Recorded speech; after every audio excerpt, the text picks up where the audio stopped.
Hello दोस्तों, स्वागत है आपका सोशियोलॉजी क्लासेस के हमारे यूट्यूब चैनल पे। तो आज हम देखेंगे जो अभी इस बार का होगा एग्ज़ाम मार्च में, उसको देखेंगे। तो आइए देखते हैं। और यहाँ हम सिर्फ राइट आंसर देखेंगे और एक दो क्वेश्चन में डाउट जो था उसको भी हम क्लियर करेंगे। तो पहला प्रश्न है, नारीवाद की प्रथम लहर निम्नलिखित में से किसके समानार्थी है? तो यहाँ पे जो राइट आंसर है वह स्त्रियों का नारी मताधिकार आंदोलन से है। अगला है, हु गवर्न पुस्तक के लेखक कौन है? तो हु गवर्न पुस्तक के लेखक थे रॉबर्ट डाहल। इसके बाद women's role in economic development पुस्तक के लेखक निम्नलिखित में से कौन है? तो एस्टर बोर्सप जो है women's role in economic development पुस्तक के लेखक हैं।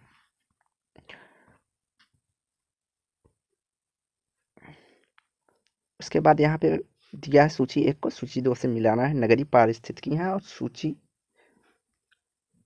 2 में जो है उनसे संबंधित प्रतिपादक।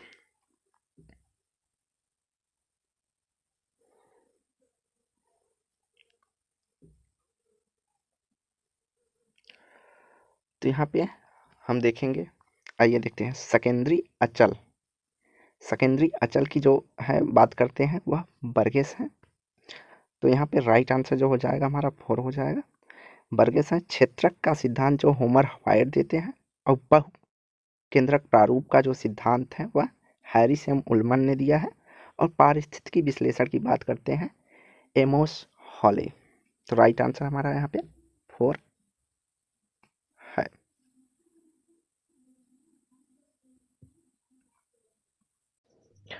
तो अगला प्रश्न है, सूची 1 को सूची 2 के साथ सम्मिलित कीजिए।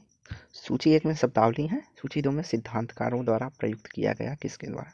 तो पहला है शासकीय अभिजात्य वर्ग, तो पैरेटो बात करते हैं। शासक वर्ग की बात करते हैं मार्क्स। उसके बाद बीटो समूह की बात करते हैं रिसमैन।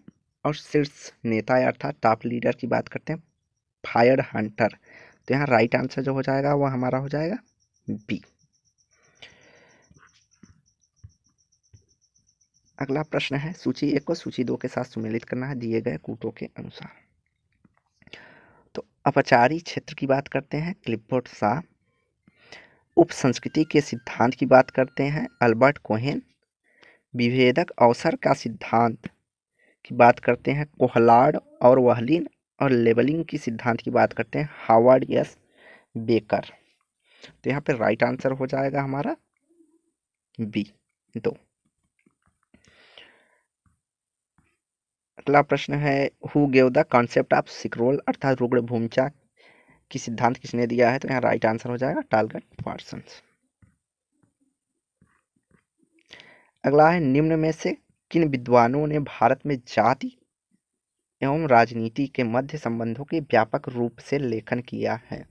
Rajni Kothari, Norman Palmer, D Miller या कालिन कैंपबेल या की? तो यहाँ राइट आंसर हो जाएगा थर्ड, सभी ने। Rajni Kothari, Norman Palmer, D Miller, कालिन कैंपबेल और की सभी ने भारत में जाति एवं राजनीति के मध्य संबंधों का व्यापक अध्ययन किया है। तो यह क्वेश्चन लगभग सभी छात्रों का ज़्यादा गलत था, क्योंकि जो कालिन कैंपबेल की जैसे और नए नए सिद्धांतकारों की जो चर्चा की है इनको नॉर्मली कोई स्टूडेंट पढ़ा हुआ नहीं था।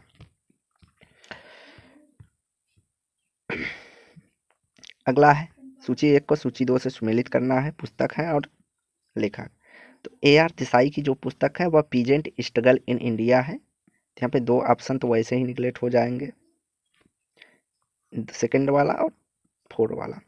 तो ए का 1 हो जाएगा। उसके बाद DN धनाग्रे बात करते हैं पीजेंट मोमेंट इन इंडिया की। डेविड हार्डीमैन बात करते हैं पीजेंट रेसिस्टेंस इन इंडिया की। और उसके बाद बैरिंगटन मूर जूनियर बात करते हैं social origin of dictatorship and democracy, Lord and peasant in the making of the modern world. तो यहाँ पे राइट आंसर जो हो जाएगा वो हो जाएगा हमारा थर्ड।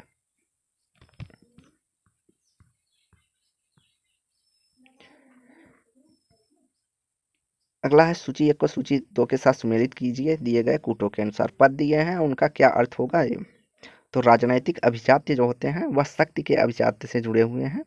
तो यहाँ पे 4 हमारा केवल ए का 4 2 है, तो राइट आंसर हमारा 2 हो जाएगा। उसके बाद व्यवसायिक अभिजात की बात करते हैं, संपदा के अभिजात। सामाजिक अभिजात की बात करते हैं, सम्मान की अभिजात्य। और बौद्धिक अभिजात की बात करते हैं, ज्ञान का अभिजात्य। तो ये सिंपल क्वेश्चन था। अगला है, उस अर्थव्यवस्था को किस रूप में जाना जाता है जिसमें बहुत सारा कार्यबल भौतिक उत्पादन, भौतिक वस्तुओं के वितरण में सम्मिलित नहीं होता है, लेकिन अभिकल्प, डिजाइन, विकास, प्रौद्योगिकी, विपणन, बिक्री, सर्विसिंग, सेवा प्रदायकी कार्यरत रहता है। तो अगर देखा जाए तो यहाँ जो ऊपर वाली लाइन है, अगर नहीं यहाँ से हटा दिया जाए तो वह औद्योगिक अर्थव्यवस्था की विशेषता बताती है या परिभाषित करती है, लेकिन नहीं देकर जो है एनटीए इस क्वेश्चन को जो है थोड़ा घुमा दिया है। तो यहाँ पे राइट आंसर जो हो जाएगा वह ज्ञान आधारित अर्थव्यवस्था होगी, या इसे हम उत्तर औद्योगिक अर्थव्यवस्था के नाम से भी, सेवा अर्थव्यवस्था, इन 3 नामों से जानते हैं। तो राइट आंसर हमारा 2 हो जाएगा। अगला है, निम्नलिखित कृतियों को कालानुक्रमार व्यवस्थित करना है काल के समय में। तो सर्वप्रथम जो है जर्मन आइडियोलॉजी, क्योंकि यह कार्ल मार्क्स की पुस्तक है तो सबसे पहले यही आ जाएगी। तो यहाँ पे राइट आंसर जो हो जाएगा हमारा 3rd हो जाएगा, क्योंकि जो 3rd है वह केवल ऑप्शन 3rd में है, डी जो केवल ऑप्शन 3rd में है। तो जर्मन आइडियोलॉजी, उसके बाद division and labour in society आ जाएगी जो कि दुर्खीम की पुस्तक है। फिर इकोनॉमी एंड सोसाइटी जो है मैक्स वेबर की पुस्तक है। फिर उसके बाद आएगी हमारा the culture industry in enlightenment and mass depression. उसके बाद लास्ट में पोस्ट मॉडर्न कंडीशन जो है डेनियल बेल की पुस्तक है। तो यहाँ राइट आंसर हमारा 3rd है। अगला प्रश्न है, उस प्रक्रिया को किस रूप में जाना जाता है जिसके माध्यम से सामाजिक जीवन के विभिन्न क्षेत्रों पे धर्म के क्रमिक रूप से शिथिलता हो जाता है, अर्थात धर्म जो है शांत हो जाता है। तो धर्मनिरपेक्षीकरण कहा जाएगा इसे। अगला है, सूची 1 को सूची 2 के साथ सुमेलित करना है। लेखक है और पुस्तक, तो पुस्तक से ज़्यादा 8 से 10 क्वेश्चन पूछे ही जाते हैं। डेविड हार्वे बात करते हैं social justice and the city की। मैनुअल कैसल बात करते हैं द अर्बन क्वेश्चनर्स की। जॉन लोगन और हार्वे मुलेज बात करते हैं, तो जॉन अर्बन और हार्वे मुलेज बात करते हैं अर्बन, सॉरी, यहाँ राइट आंसर जो हो जाएगा ए का 2, बी का 1। तो राइट आंसर हमारा 3rd होगा। तो जो जॉन लोगन है वह अर्बन फॉर्च्यूनर्स की बात करते हैं, और जिंगमट वोमन बात करते हैं wasted lives modernity and its accounts. तो राइट आंसर हमारा यहाँ पे 3rd हो जाएगा। हाँ, तो सबसे डाउटफुल क्वेश्चन यही था हमारा, जो है कि यहाँ पे जो है काल के क्रम के अनुसार लगाना है। तो समान पारस्परिक अधिनियम जो है हमारा 1976 में आया था। सती उन्मूलन 1829 में आया था। सती निरोध अधिनियम जो है हमारा 1987 में आया था। उसके बाद हिंदू विवाह अधिनियम सबको पता होगा कि 1955 में आया था। और मातृत्व लाभ अधिनियम जो है यह हमारा 1961 में आया था। तो सबसे पहले हमारा कौन सा अधिनियम हो जाएगा, 20 सती उन्मूलन अधिनियम 1829। उसके बाद हमारा आ जाएगा हिंदू विवाह अधिनियम।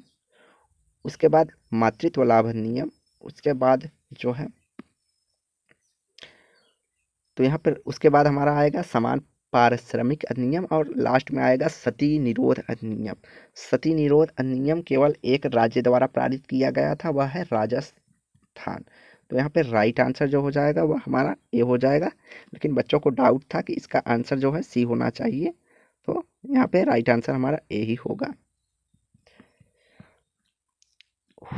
अगला है कि वर्ष 1939 में प्रमुख नगरों के उद्भव के संभावित कारणों को निम्नलिखित में से किसने व्याख्यायित किया है? तो इसका राइट आंसर होगा मार्क जेफरसन। अगला है प्रश्न, संस्कृति के अध्ययन के लिए सर्वाधिक प्रभावशाली केंद्रों में centre for contemporary culture studies CC किससे संबंधित है? तो यह संबंधित है यूनिवर्सिटी ऑफ बर्मिंघम से। अगला है कथन एक, अब कथन एवं कारण वाले हैं। तो कथन दिया, समाजशास्त्रियों के संकलनात्मक ब्रह्मांड के अनुभवजनक दुनिया को पृथक करना अनिवार्य करना चाहिए जिसका वे निर्माण करते हैं। अब बेबर तर्क है, क्योंकि बेबर के दृष्टिकोण में इतिहास विशिष्ट अनुभवजनक घटनाओं से संरक्षित है, इसका अनुभवजन स्तर पर सामान्यीकरण नहीं किया जा सकता है। तो यहाँ पे कथन एवं कारण दोनों सही हैं और सही व्याख्या भी है। तो राइट आंसर हमारा हो जाएगा ए। अगला प्रश्न है, कार्ल मैनहीम के संदर्भ में कौन से कथन सही है? तो कार्ल मैनहीम ने ज्ञान के समाजशास्त्र की व्यापक रूपरेखा बनाई है, सही है। मैनहीम ने प्रक्रियात्मक तात्विक निष्कर्ष और ज्ञान के सामाजिक संरचना के माध्य संबंध को स्पष्ट किया है, सही है। मैनहीम तर्क मार्क्स ने ज्ञान के समाजशास्त्र का आदर्श निर्मित किया है, यह भी कथन सही है। मैनहीम ने आइडियोलॉजी एंड यूटोपिया नामक पुस्तक का लेखन नहीं किया है, यहाँ पे जो है इन्होंने लेखन किया है, तो कथन हमारा गलत हो जाएगा। मैनहीम के अनुसार ज्ञान के समाजशास्त्र राजनैतिक जीवन के वैज्ञानिक मार्गदर्शन हेतु प्रेरित करता है, यह भी सही है। तो यहाँ राइट आंसर जो हो जाएगा वह हमारा हो जाएगा 4 ABCE। अगला प्रश्न है, निम्नलिखित में से कौन सा कथन सही है? भारत में आधुनिक श्रमिक वर्ग ब्रिटिश काल के दौरान भारत में स्थापित आधुनिक उद्योग, यातायात, परिवहन और किसी व्यवसाय का प्रतिफल है। जो श्रमिक वर्ग है तो इसका प्रतिफल है, सही है। दूसरा है, श्रमिक जीवी या सर्वहारा किंचन किसानों जो अकिंचन बर्बाद किसान थे, दस्तकार, शिल्पकार आदि से जो लघु उद्योग में बर्बाद हो गए थे, वही मजदूरी अर्जनकर्ता बन गए, यह भी कथन सही है। भारतीय श्रमिक वर्ग में राष्ट्रीय और वर्ग चेतना शिक्षित मध्यम वर्ग के बहुत बाद उदय हुआ, यह भी कथन सही है। उसके बाद है, ब्रिटिश काल के दौरान भारत में कामगार बीमारियों, बेरोजगारी, वृद्धावस्था, मृत्यु के जोखिम से संरक्षित अर्थात सुरक्षित थे, गलत है। उपनिवेशी भारत में कामगारों की एक विस्तृत आबादी समृद्ध थी, यह भी कथन गलत है। तो यहाँ राइट आंसर हो जाएगा हमारा ABC।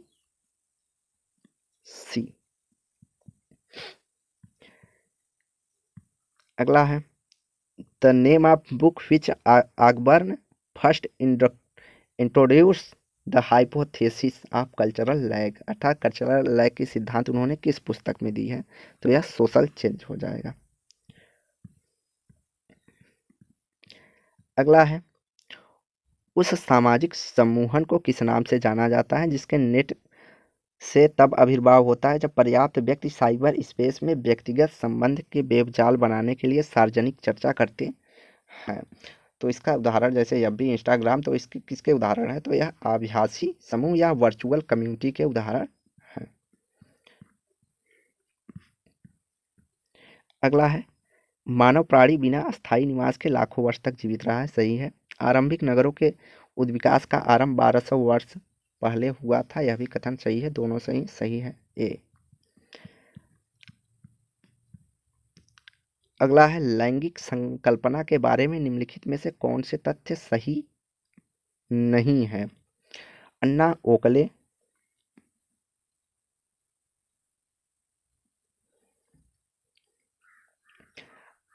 Oakley sex, gender and society नामक पुस्तक में यौन लैंगिकता के विभेद को लोकप्रिय बताते बनाया है। यहाँ जो प्रश्न है, यहाँ जो नहीं है नहीं रहना चाहिए, तो यह जो है गलत है, तो नहीं होगा, क्योंकि इंग्लिश जो वर्जन है इसमें देखिए, not which of following fact and correct about concept of gender जो है, तो यह जो है NTA की गलती होती रहती है कि हिंदी में थोड़ा बहुत गलत दिया रहता है, तो उसी को लेकर कन्फ्यूजन था। तो आइए देखते हैं तो यहाँ पे हम नहीं को निगलेक्ट करेंगे। तो कौन से फैक्ट हैं? तो पहला जो है, अन्ना ओकलेग ने सेक्स, जेंडर एंड सोसाइटी नामक पुस्तक 1972 समाजशास्त्र में यौन लैंगिक भेद को लोकप्रिय बनाया। सही है। लैंगिक सांस्कृतिक मामला पुरुष और स्त्री के रूप में सामाजिक वर्गीकरण हेतु संदर्भित किया जाता है। यह भी सही है। न्यू गिनी द्वीप में समाजों के मार्गरेट मीड द्वारा किए गए अध्ययन ने 20वीं शताब्दी के उत्तरार्ध में लैंगिकता की अवधारणा को आकार देने का योगदान किया है। यह भी कथन सही है। जेंडर लिंग समाज द्वारा संरक्षित नहीं है, तो यह गलत है। और जेंडर संस्कृति का विषय नहीं है, यह भी कथन गलत है। अगर हिंदी प्रश्न के अनुसार देखा जाए तो केवल डी और ई सही होगा, अगर नहीं पूछा रहे तो। अगर सही पूछा रहे कौन से कथन करेक्ट है, तो वह ए बी सी हो जाएगा हमारा।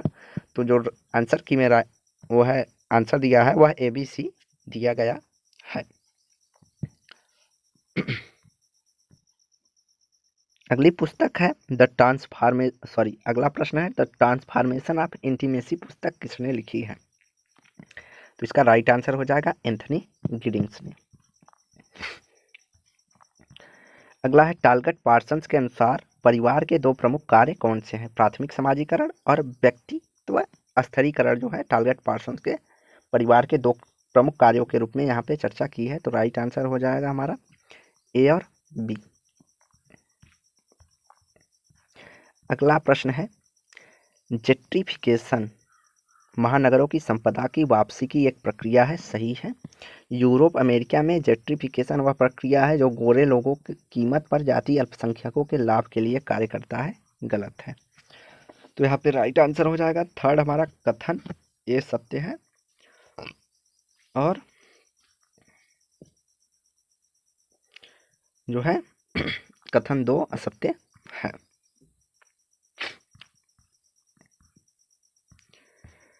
अगला है पुस्तक एक कृतियां हैं और लेखक हैं। The body and society explorations in social theory. तो यह पुस्तक जो है body and society explorations in society जो है B.S. टर्नर की पुस्तक है। उसके बाद आते हैं the location of culture. Location of culture की बात करते हैं H. Bhabha. The coming of post industrial society यह बहुत बार पूछी गई पुस्तक है, तो यह डेनियल बेल से संबंधित है। और कल्चर एज प्रैक्टिस हमारा जेड बामन से संबंधित है। तो राइट आंसर हमारा हो जाएगा यहाँ पे 4।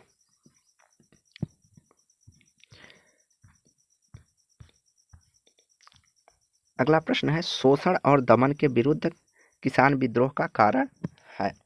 कीमत वृद्धि, अकाल आदि के कारण उनकी दशा का ह्रास होना। सही है। उनकी दशा में सामाजिक दशा का उन्नयन होना। गलत है। उनकी आर्थिक समृद्धि, तो आर्थिक समृद्धि किसी आंदोलन का कारण नहीं होती है। संरचनात्मक परिवर्तन, यह भी कथन सही है। किसानों की दशा सुधारने के लिए बढ़ती आकांक्षाएं, तो ADE किसानों जो है अपनी दशा के सुधारने के लिए उनकी आकांक्षाएं बढ़ी जो आगे चल के क्रांति का रूप ले लिया। तो यहाँ पे राइट आंसर हो जाएगा 4। अगला है वीमेंस इन डेवलपमेंट। देख रहे हैं वीमेंस वाले चैप्टर से 2 से 3 क्वेश्चन पूछे गए हैं, नारीवादी चैप्टर थे। तो वीमेंस इन डेवलपमेंट विमर्श के संकल्पनात्मक परिवर्तन के संबंधित निम्नलिखित में से कौन से तथ्य सही हैं? WID का मानना है कि महिलाएं समजातीय समूह हैं। सही है। WID महिलाओं के समरूपी समूह नहीं मानता। गलत है। जब यह सही हो जाएगा तो यह ऑटोमेटिक गलत हो जाएगा। तो यहाँ पे बी हमें लगभग तीनों में दिया है तो कट जाएगा। तो हमारा राइट आंसर हो जाएगा थर्ड ACDE। उसके अलावा WID मिथक प्रक्षेपित अर्थात मात्र आर्थिक समस्याओं के समाधान द्वारा महिलाओं की विकास प्रगति की जा सकती है, ऐसा मानता है। WID वीमेंस इन डेवलपमेंट का मानना है कि महिलाओं में विकास सक्रिय अभिकर्ता के बिना विकास को लाभार्थी के रूप में माना गया है और महिला दशक 1975 से अंतर्राष्ट्रीय मंच पर विकास में महिलाओं की एक नई महत्ता प्रदान की है। तो 1975 से ही महिला दिवस को मनाया जाता है। यह भी फैक्ट है, याद रखने लायक है। 8 मार्च को। अंतर्राष्ट्रीय महिला दिवस के नाम से मनाया जाता है। तो यहाँ पे राइट आंसर है ACDE।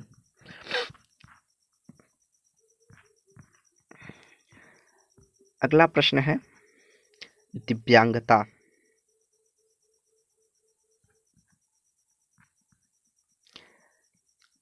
दिव्यांगता जो है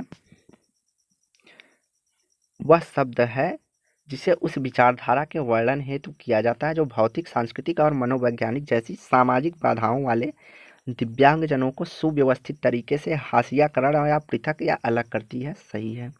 सामाजिक और सांस्कृतिक बाधाएं समाज में दिव्यांगजनों द्वारा सामना किए जाने वाले उत्पीड़न हेतु मूल कारण नहीं है। यह कथन गलत है। तो यहाँ राइट आंसर सी हो जाए। कथन सही है और कारण गलत है, या कथन 2 गलत है।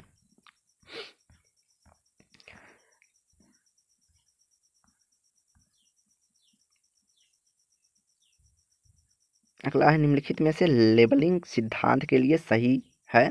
विचलन की व्याख्या में एक प्रमुख प्रतिमान है। तो लेबलिंग का सिद्धांत जो है विनिमय प्रकार के सोशल रिएक्शनल सिद्धांत के लिए प्रयुक्त किया जाता है। सही है। जूलिया क्रिस्टेवा ने इस सिद्धांत में महत्वपूर्ण योगदान दिया है। गलत है। लेबलिंग का सिद्धांत हार्वर्ड एस बेकर से संबंधित है, गॉफमाइन से संबंधित है। एजी समनर ने फॉकवेज अवधारणा को लेबलिंग के सिद्धांत की प्रमुख अवधारणा है। गलत है। फॉकवेज में इन्होंने मूल्य, संस्कृति, कल्चर की बात की है।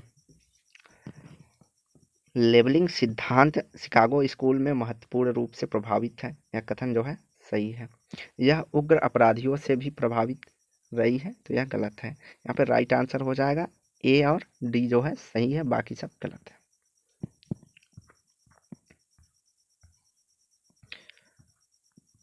अगला है नीचे दिए गए 2 कथन हैं। अंबेडकर ने अनुसूचित जातियों के उद्धार पर बल दिया है, उन्हें आगे बढ़ना चाहिए और स्वयं के लिए दावा करना चाहिए। सही है।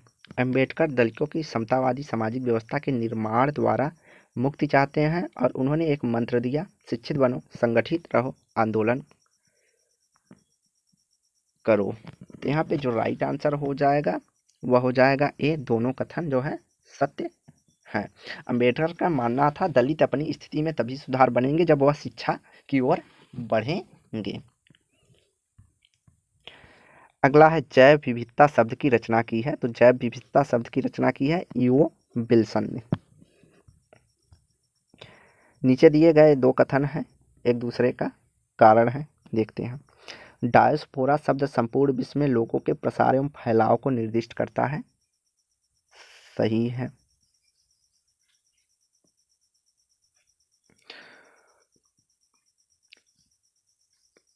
सॉरी, गलत है। डायस्पोरा शब्द संपूर्ण विश्व में लोगों के प्रसार एवं फैलाव को निर्दिष्ट करता है।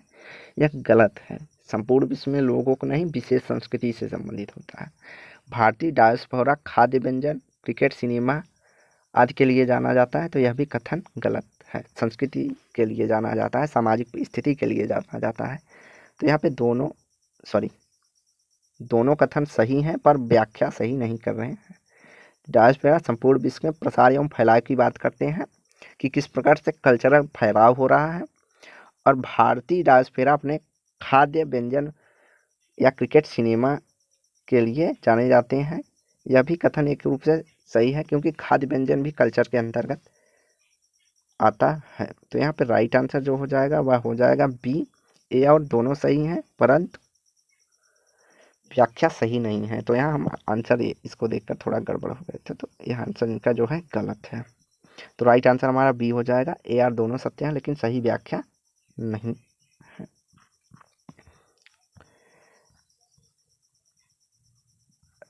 अगला है पियरे बोर्दियू ने हैबिट्स, अभ्यस्त की संकल्पना के माध्यम से सामाजिकरण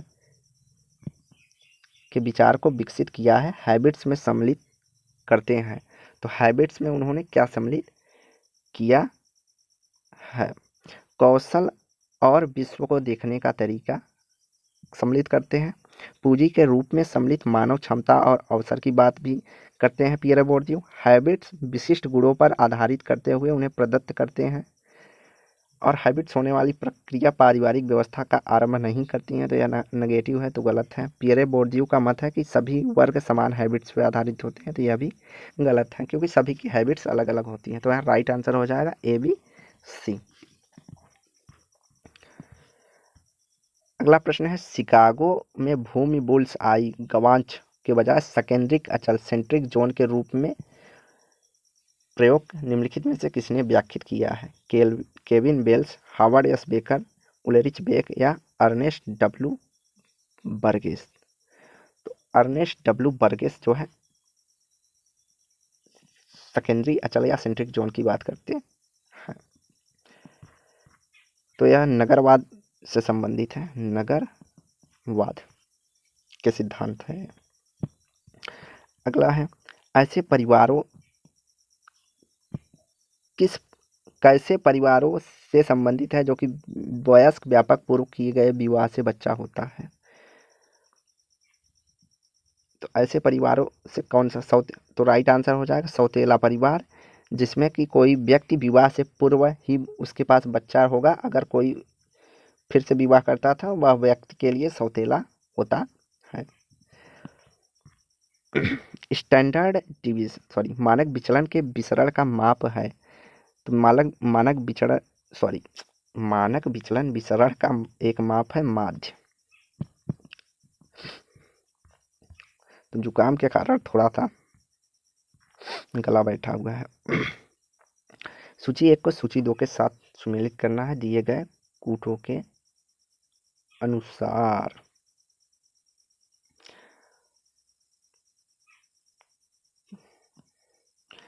तो यहाँ पे है बहिर्विवाह।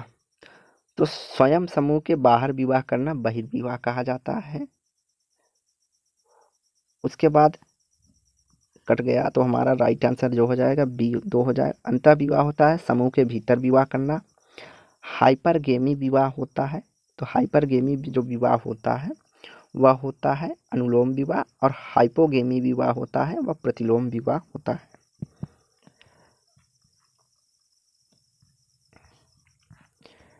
अगला है, समाजशास्त्र में रोनाल्ड रॉबर्टसन का कथन है कि संस्कृति के स्तर पर वैश्वीकरण निम्नलिखित कारणों से आरंभ होता है। विश्व का संपीड़न एवं वैश्विक चेतना जो है रोनाल्ड रॉबर्टसन से संबंधित है। जबकि समय संपीड़न और स्थान संकुचन की बात करते हैं गिडिंग्स। कौन बात करते हैं? गिडिंग्स। तो यहाँ पे ऑप्शन जो हो जाएगा हमारा ए में केवल ए हो जाएगा, केवल ए।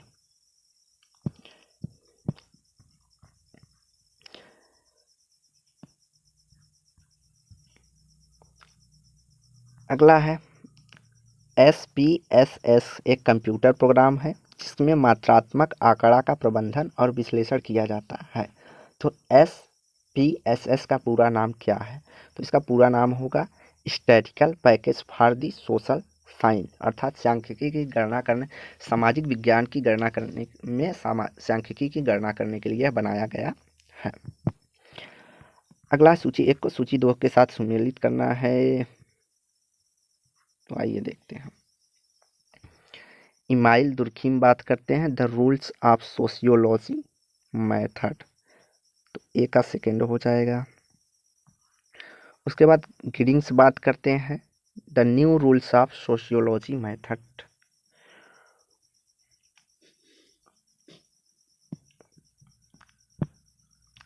The critical discourse analysis. तो क्रिटिकल डिस्कोर्स एनालिसिस की बात करते हैं कौन?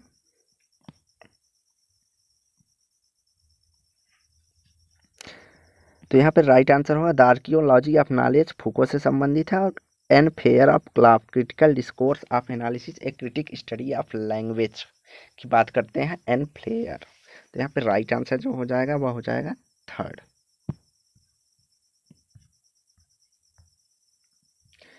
एक अल्पसंख्यक समूह के मूल्य, विश्वास, आवृत्तियां जो मुख्य धारा या आरोही संस्कृति के विरोधी होते हैं उसे किस रूप में जाना जाता है? तो विरोधी संस्कृति को प्रति संस्कृति या काउंटर कल्चर के नाम से जाना जाता है।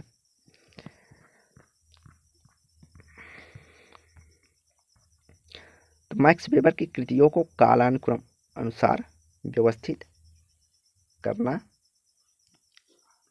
है।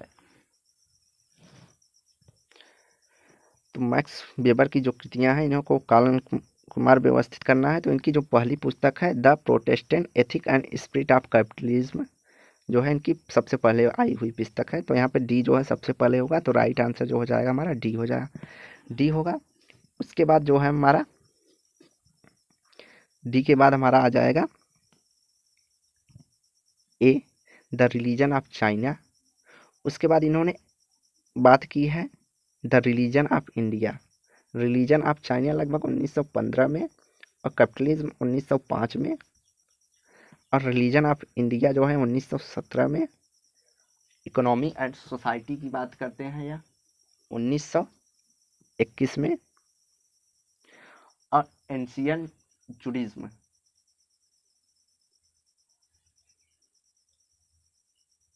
जो है आखिरी में जो है इनकी पुस्तक देखी जाती है।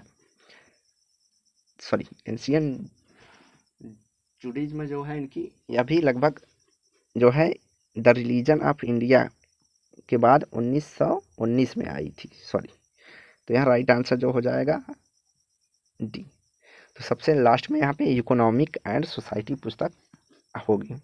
एक बार फिर से देख लेते हैं।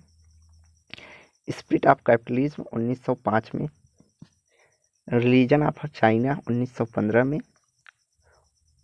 और Indian the religion of India जो है 1917 में। उसके बाद एंशियंट जुडिज्म जो है 1919 में, और इकोनॉमी एंड सोसाइटी 1921 में आई हुई पुस्तक है। तो यहाँ पे राइट आंसर हो जाएगा हमारा डी।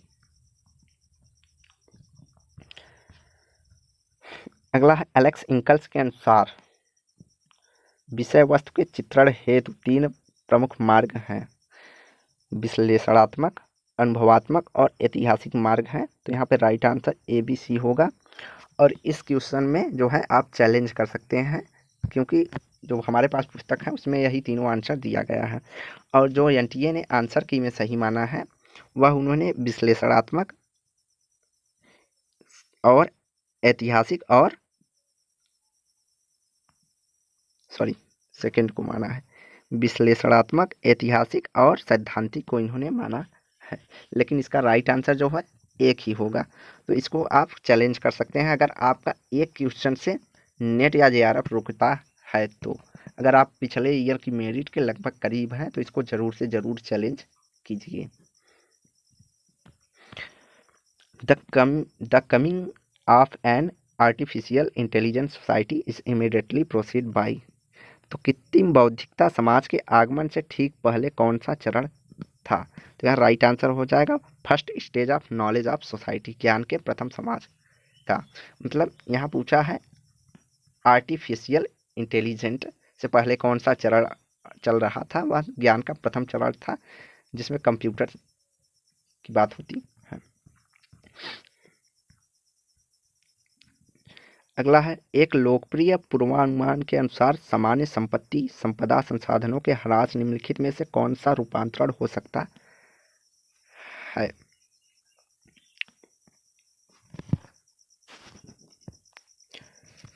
तो कौन सा रूपांतरण हो सकता है?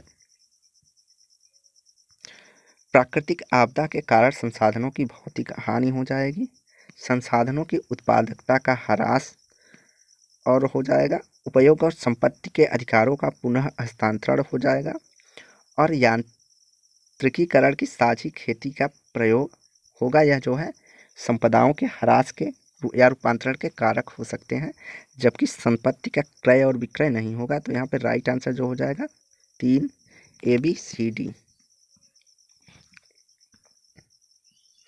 अगला हिमायल दुर्खिम ने एनोमी की अवधारणा निम्नलिखित में से किन कृतियों में प्रबल रूप से प्रकट की हुई है? अर्थात एनोमी किसमें छाप अधिक दिखाई देता है? तो यहाँ राइट आंसर होगा सुसाइड और the division of labour in society पुस्तक में इनकी जो है एनोमी की अवधारणा की अधिक छाप दिखती है। तो राइट आंसर हमारा बी हो जाएगा, ए और डी।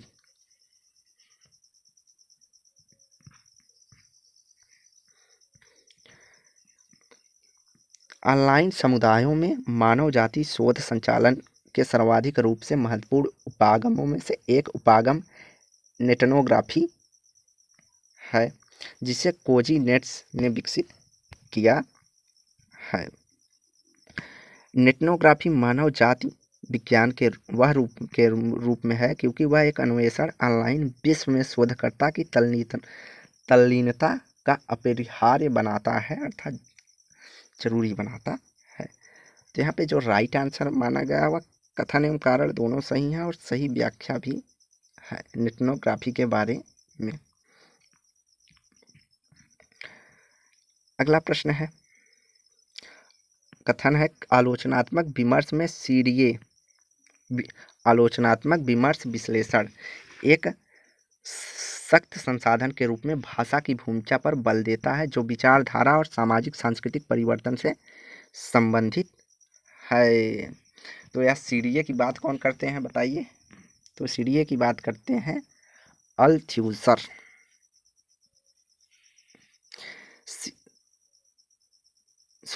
और सीडीए जो है सीडीए के सिद्धांतों में फूको के उपागमों पर विशेष रूप से आधारित है। तो यह भी दोनों कथन सही हैं और सही व्याख्या भी, दोनों कथन सही हैं, यहाँ व्याख्या वाला नहीं है।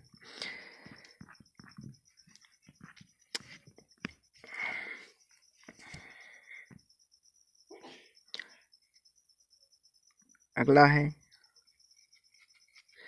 आश्रित चर, अंतराल चर, क्रमिक चर या विभाजन चर। तो इनको मैच करना है। तो आश्रित चर जो हो जाएगा जहाँ एक चर वर्गों के बीच दूरियां उनके परास के समरूप होती हैं। उसके बाद अंतराल चर की बात हो जाएगी। तो अंतराल चर जो है एक दूसरे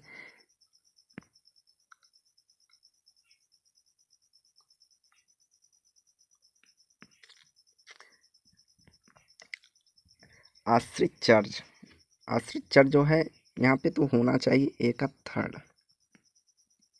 आश्रित चर जो होंगे वह आश्रित चर होंगे एक दूसरे से चर से प्रभावित होने वाले। अंतराल चर जो होंगे वह हो जाएंगे एक चर जहाँ वर्गों की बीच की दूरियां समरूप हों। उसके बाद क्रमिक चर जो होगा वह हो जाएगा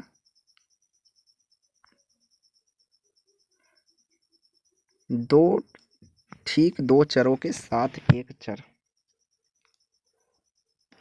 चर को जिसमें वर्गों का श्रेणी क्रम किया जाता है। और द्विविभाजन चर जो हो जाएगा वह हो जाएगा ठीक दो चरों के साथ चर। तो यहाँ राइट आंसर जो होगा वह डी होगा, लेकिन जो आंसर की में इसका आंसर दिया गया है डी होना चाहिए।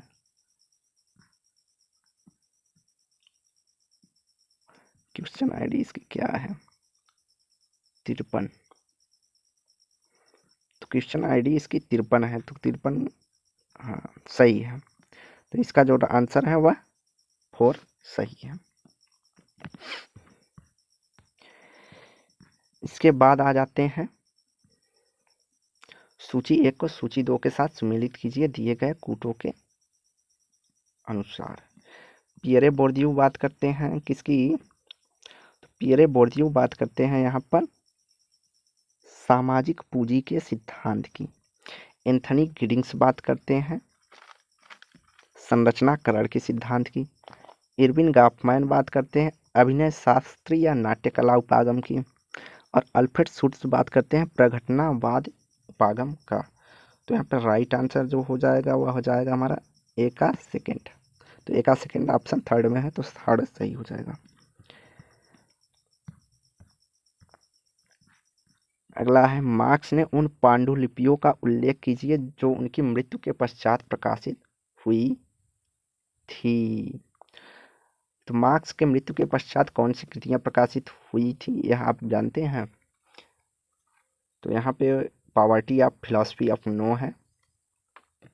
उसके बाद द कम्युनिस्ट मैनिफेस्टो है। तो कम्युनिस्ट मैनिफेस्टो तो नहीं होगा क्योंकि इन्होंने एंजल के साथ लिखा है। तो बी तो होगा नहीं, तो यहाँ पे 2 ऑप्शन हमारे निकल जाते हैं। द पॉवर्टी ऑफ फिलॉसफी भी इन्होंने पहले ही लिख दिया था अपने जीवित रहते हुए, तो ए भी नहीं होगा, तो इसे निगलेक्ट करके राइट आंसर हमारा सी और ही हो जाएगा, the economy and philosophy of manuscript. और ई इनकी पुस्तक है गुड्राई से, जो कि आपने कभी नाम भी नहीं सुना होगा। तो यह पुस्तकें जो है इनके मृत्यु के पश्चात प्रकाशित हुई थी।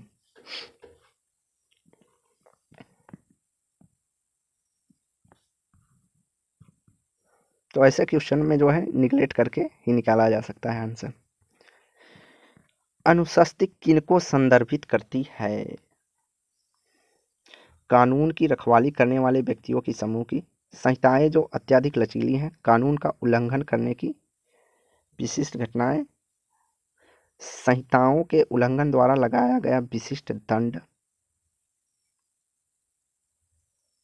या वे विशिष्ट प्रतिफल जो अनुरूपता के संबद्ध है।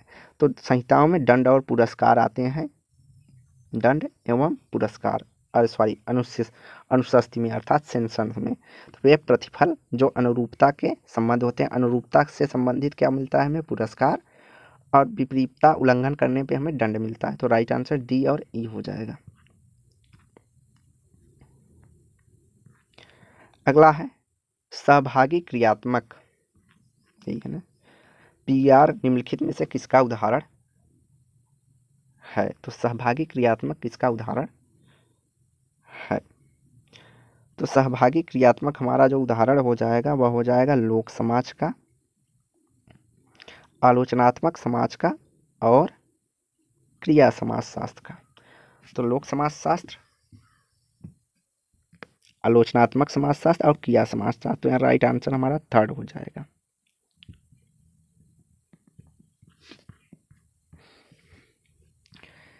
श्रम शक्ति का नारीकरण निम्नलिखित में से क्या निर्दिष्ट करता है? नारी की सशक्तिकरण की प्रक्रिया, वैश्वीकरण में स्त्रियों के लिए रोजगार का सृजन करना, श्रम बाजार में स्त्रियों की भागीदारी, नारी की अधीनता की भागीदारी, या श्रम बाजार में स्त्रियों की भागीदारी घटी है। तो राइट आंसर केवल बी हो जाएगा।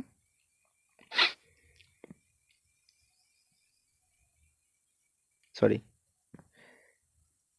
यहाँ राइट आंसर बी नहीं होगा, यहाँ राइट आंसर जो हो जाएगा वह हो जाएगा सी, श्रम बाजार में स्त्रियों की जो है नारी सशक्तिकरण का भागीदारी बढ़ती है। सृजन करना तो मान लीजिए रोजगार जो पैदा होता है वो तो होता है, लेकिन जब भागीदार होंगी तभी तो श्रम बाजार में स्त्रियों की जो है स्थिति बढ़ेगी।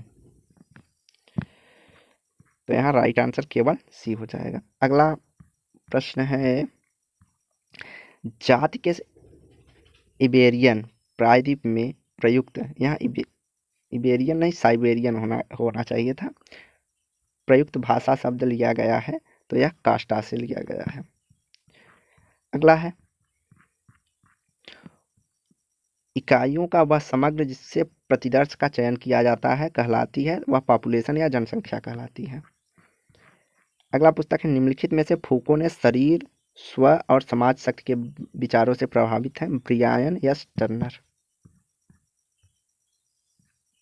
सूची 1 को सूची 2 के साथ सुमेलित करना है दिए गए कूटों के अनुसार।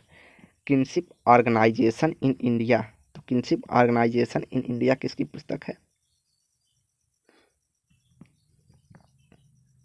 तो kinship in organisation in India जो पुस्तक है वह हमारा संबंधित है इरावती कर्वे से। कास्ट क्लास एंड एप्लीकेशन हमारा संबंधित है जीएस घुरिये से। उसके बाद caste in modern India and other essays की बात करते हैं एमएन श्रीनिवास। हिंद स्वराज की बात करते हैं एम के गांधी। तो राइट आंसर हमारा ए हो जाएगा।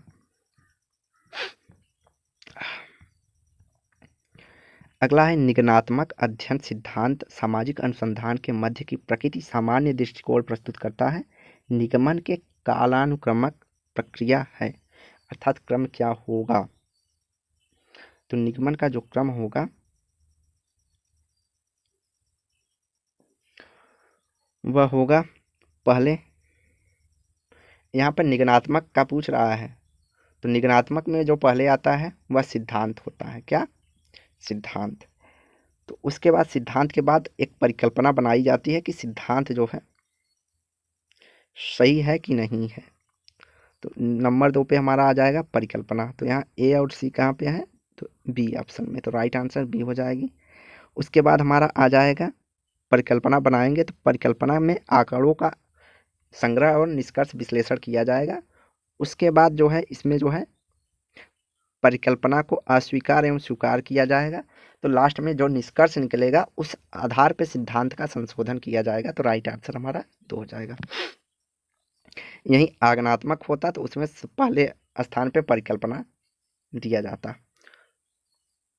तो यहाँ पे देखिए आगमनात्मक वाला भी प्रोसेस दिया है, लेकिन उसमें तब केवल सिद्धांत आता, सिद्धांत का संशोधन नहीं। अगला है निम्नलिखित में से किसने संप्रेषणात्मक क्रिया के बारे में चर्चा की है। तो कम्युनिकेटिव एक्शन की बात करते हैं Jurgen Habermas. I and me का सिद्धांत किसने दिया, अर्थात मैं और मुझे का सिद्धांत कौन देते हैं, जीएच मीड। इसके बाद है क्रिप्टो रिलीजियन को किस रूप में परिभाषित किया जाता है। तो क्रिप्टो रिलीजियन को जो है अपर्याप्त वस्तु पर लक्षित अनेक अचेतन धार्मिक अभिवृत्ति के रूप में प्रयोग किया जाता है। अगला है आविष्कार के वे पहिए हैं जो प्रौद्योगिकी उन्नति करती हैं और आविष्कार सामाजिक या सांस्कृतिक व्यवस्था में प्रभावित नहीं करते हैं। तो करते हैं। कथन एक सही है, कारण गलत है, कथन 2 गलत है। Indian sadhus in excellent sociography written by. तो इंडियन साधुज जो पुस्तक है वह जीएस कुरियन की है। Anthony Giddings has talk about. तो एंथनी गिडिंग्स निम्नलिखित में से किसकी चर्चा करते हैं। तो Anthony Giddings time and space की बात करते हैं, काल स्थान दूरीकरण की।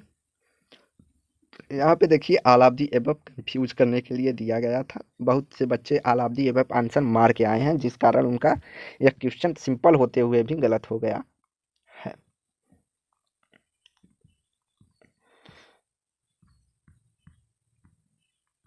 अगला है टोटेम किनको संदर्भित करता है। व्यक्तियों का एक समूह जो पहाड़ियों और वनों में रहते हैं, नहीं। दैनिक जीवन की अपवित्र वस्तुएं, नहीं। टोटम हमेशा पवित्रता से जोड़ा जाएगा, इसलिए पद पात्र में अन्य जिनका विशेष सम्मान किया जाता है, सी हो जाएगा यहाँ पे। एक व्यक्ति जो मंत्र या जादू टोना करता है, नहीं। सामान्य से भिन्न वस्तुएं जो श्रद्धा का भाव पैदा करती हैं, तो सी और ई यहाँ पे राइट आंसर हो जाएगा, थर्ड। अगला है अल्फ्रेड शूट्स ने निम्नलिखित में से किस दार्शनिक के परंपरा का अंतर्गत आते हैं। तो अल्फ्रेड शूट्स प्रमुखतः प्रघटना शास्त्री हैं, जो उन्होंने फिनोमिनोलॉजी के पिता के रूप में भी जाने जाते हैं। हर्सल ने इस शब्द की रचना की है, लेकिन वास्तविक पिता कौन माने जाते हैं, शूट्स। अगला है सूची 1 को सूची 2 से सुमेलित कीजिए दिए गए कूटों के अनुसार।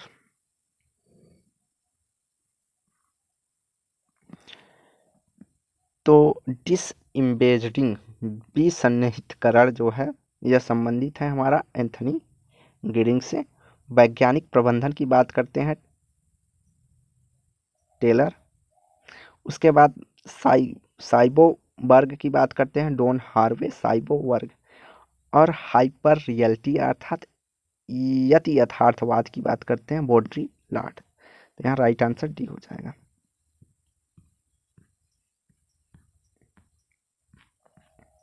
अगला है निम्नलिखित ऐतिहासिक घटनाओं को काल क्रम के अनुसार व्यवस्थित कीजिए।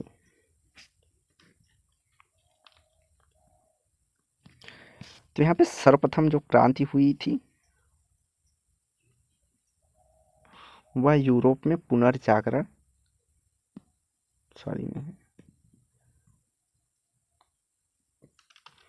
सर्वप्रथम जो क्रांति हुई थी, हाँ, तो सर्वप्रथम क्रांति यूरोप में पुनर्जागरण हुआ था। तो 2 ऑप्शन तो निगलेक्ट हो गए। नंबर 1 पे कौन आ गया हमारा, यूरोपी। तो 2 ऑप्शन निगलेक्ट हो गए। ऐसे करके हम देखते हैं। उसके बाद हमारा कौन सा क्रांति आएगा, तो उसके बाद आ जाएगा अमेरिकी क्रांति नंबर 2 पे। अमेरिकी क्रांति के बाद हमारा आएगा फ्रांसीसी क्रांति नंबर 3 पे। उसके बाद हमारा आ जाएगा समाजवाद का उदय, समाजवाद का उदय नंबर 4 पे। और सबसे आखिरी में हमारा नारीवाद आएगा। तो यहाँ हम एक ऑप्शन से कर सकते हैं कि नारीवाद सबसे लास्ट में आएगा। तो राइट आंसर कौन हो जाता है हमारा? बी।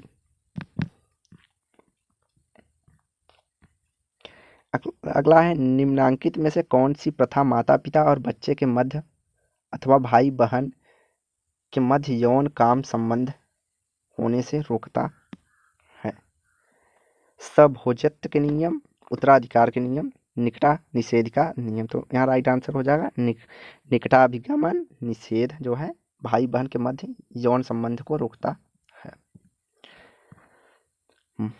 मालिनोवस्की ने किनके बीच अपना निजाती क्षेत्र कार्य किया था? तो वह ट्रोबियान द्विभाषी थे। अगला है स्ट्रीट कार्नर सोसाइटी निम्नलिखित में से विलियम फुटेवाइट की किसका उदाहरण है? तो विलियम फुटेवाइट ने सहभागी अवलोकन स्ट्रीट कार्नर सोसाइटी के रूप में देखा है। तो यह सब प्रश्न बार बार जो है पूछे जाते हैं और कई बार हम क्विज में ये सब क्वेश्चन करवा चुके हैं। बड़े होने पर एजिंग, वृद्धा होने पर ओल्ड एज और प्रौढ़ होने पर की प्रक्रिया का अध्ययन करता है। तो जेरोंटोलॉजी जो है इनका अध्ययन करता है। बड़े होने, वृद्धावस्था और प्रौढ़ावस्था की प्रक्रिया को जेरोंटोलॉजी के अंतर्गत अध्ययन किया जाता है। तो the gift form and the function of exchange and आर्कराइज सोसाइटी, यह पुस्तक किसकी है? तो द गिफ्ट जो पुस्तक है वह मार्शल मास की पुस्तक है। निम्नलिखित में से कौन से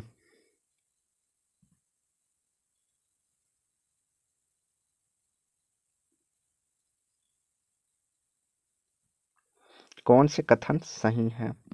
दुर्खिम का मानना नहीं था कि ईश्वर समाज के मानव निर्मित प्रतीक है। दुर्खिम का मानना था सभी समाजों के उद्भव टोटमवाद से हुआ है। दुर्खिम अफ्रीकाई जनजाति में धार्मिक प्रथाओं का अध्ययन करते हैं। गलत। दुर्खिम ने धर्म परक मीमांसा की बात की है। गलत।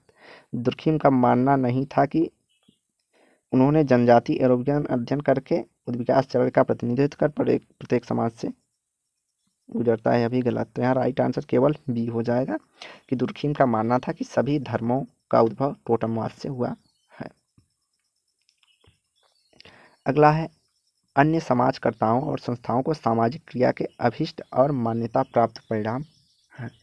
तो अभिष्ट और मान्यता प्राप्त जो प्रकार होते हैं उसको प्रकट प्रकार के रूप में दिया जाता है। मर्टन का कॉन्सेप्ट है। यहाँ पे भी all of the above question दिया है। देखिए यहाँ पे जो बच्चा है वह डी ऑप्शन मार के चला आया है। तो राइट आंसर जो हो जाएगा वह थर्ड होगा। किसने कहा कि सभ्यता सांस्कृतिक विकास के उच्चतर चरण है जो बौद्धिक सौंदर्य पर प्रौद्योगिकी और आध्यात्मिक लब्धि से होते हैं? तो यह किसका कथन है? तो यह जो कथन है यह फेयर चाइल्ड का है कि सभ्यता सामाजिक विकास का उच्चतर चरण है जो कि बौद्धिक सौंदर्य प्रौद्योगिकी और आध्यात्मिक लब्धि से अभिलक्षित है। अगला है ए टाइप ऑफ मैरिज, वह विवाह जो दो अथवा दो से अधिक महिलाओं का किसी पुरुष से विधिक रूप से जुड़ी पति पत्नी होती हैं तो किस रूप में जाना जाता है? तो इसे बहुपत्नी के रूप में जाना जाता है। तो यहाँ राइट आंसर डी हो जाएगा, उपरोक्त में से कोई नहीं।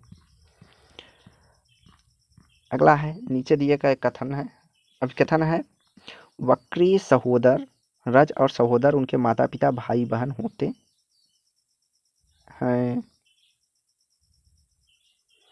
ऑस्ट्रेलिया की अनेक जनजातियों में वक्री सहोदर विवाह प्रथा पाई जाती है, यह भी कथन सही है। तो यह कथन एवं दोनों सही हैं लेकिन व्याख्या सही नहीं करता है।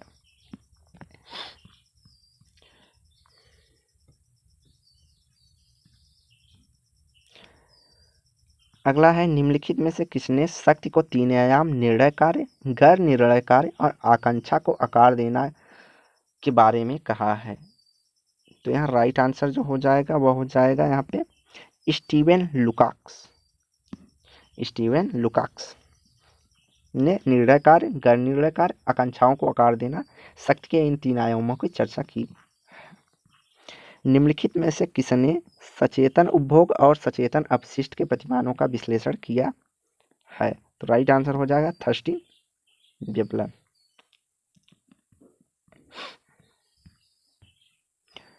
अगला है, निम्नलिखित में से किसका कथन है कि शिक्षा संपूर्ण समाजीकरण का वह भाग है जिसके माध्यम से हम उन भूमिकाओं को सीखते हैं जो प्राप्त आवश्यकताओं पर आधारित होते हैं। इस प्रकार हम इसको द्वितीयक समाजीकरण की प्रक्रिया कहते हैं। तो यह कथन किससे संबंधित है? तो यह कथन जो संबंधित है वह योगेंद्र सिंह से संबंधित है। किससे? योगेंद्र सिंह से। अगला है, सूची 1 को सूची 2 से सुमेलित कीजिए। विचार है और चिंतक। Tragedy of culture. Tragedy of culture की बात करते हैं जॉर्ज सीमेल। आदर्श संस्कृति की बात करते हैं सोरोकिन। उसके बाद औद्योगिक समाज की बात करते हैं हर्बर्ट स्पेंसर। और सुस्पष्ट उपभोग की बात करते हैं थर्स्टीन वेबलर। तो यहाँ राइट आंसर जो हो जाएगा वो हो जाएगा ए। अगला है, मेगालोपोलिस शब्द का सृजन किसने किया है? तो जाक गॉटमैन ने मेगालोपोलिस शब्द की रचना की है।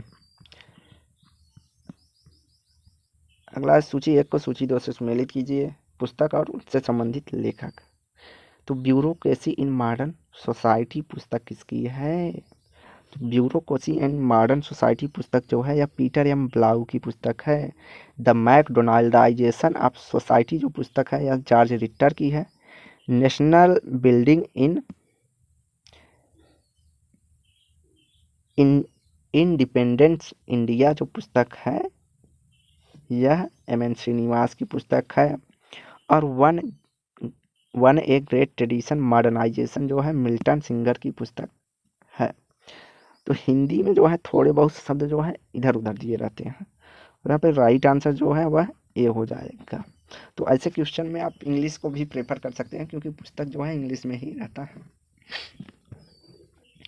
अगला है, निम्नलिखित में से कौन प्रकार्यात्मक बल की अवधारणा से संबंधित है? तो डेविस और मुरे। तो इसके बाद आरसी है, तो आरसी को हम नहीं देखेंगे। तो आज की वीडियो यही समाप्त करते हैं। वीडियो को लाइक एंड शेयर करें, चैनल को सब्सक्राइब करें। धन्यवाद।